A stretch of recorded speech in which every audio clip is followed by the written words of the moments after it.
ايش قلت يا ابو نعيم؟ عندك ارخاص؟ لا، ما عندي. السلام عليكم. السلام. قدامنا ايام صعبه يا اولاد.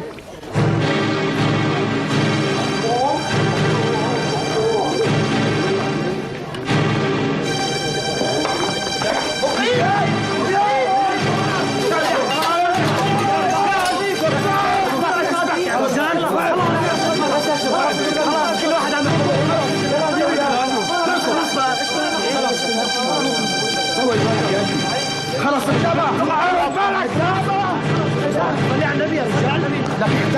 طول بالك. نعيم. نعم بابا ناصر.